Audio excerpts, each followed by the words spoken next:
Hello জান, কি অবস্থা তোমার? হ্যাঁ, আমি ভালো আছি। কি করো তুমি? আরে জান, তোমার সাথে ভালোই লাগে না। একা একা লাগে তোমাকে ছাড়া। তুমি কেউ ভাই কেলার কথা বল। এই তো এই গার্লফ্রেন্ডের কথা কেন? ওয়েট ওয়েট এক মিনিট আমি আসছি। বলো। সারাদিন যদি কথাই বলে আর কোনো কাম কাজ নাই। আরে মিয়া, ভাল লাগে কথা কইতাম না। এটা আমি আলাদা একটা প্যারা ভাই, বুঝেন না ভাই। কিছু কিছু করেন না ভাই, ফাইসা গেছি ভাই। এখন যদি না ফাঁসতাম ভাই, নাহলে এটা আল্লাহ এইসব এলে আমি পড়তাম মিয়া। সিঙ্গেল লাইফ যে কত শান্তির আপনি জানেন। ভাই সিঙ্গেল আসিলাম ভাই, তখন ভাবছিলাম ভাই একটা প্রেম না করলে ভাই জীবনে যাইব গা। যখনই আলাদা ফেরাই ঢুকছি রে ভাই, জীবনটা তো শেষ করে দিল, তামা তামা করে দিল ভাই। গার্লফ্রেন্ড বলে পকেট খালি করে লাই না। পকেট, হ্যাঁ রে, এত সোজা ভাই।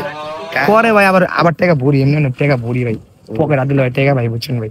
আমার গার্লফ্রেন্ডে কইবে টাকা মানে না থাকলে টাকা পকেট আসতে ভরা দেয়। ভাই আমার একটা ধরায় দেন হলে। নিবেন ভাই? হ্যাঁ তাহলে ভাই আমার তেল হয়ে যান। দেন ভাই। তাহলে আমার ফের আমাকে ধুয়ে যাবো। দেন ভাই, লোন দেন, ভাই, দূর দেন। জান জান গা। যা।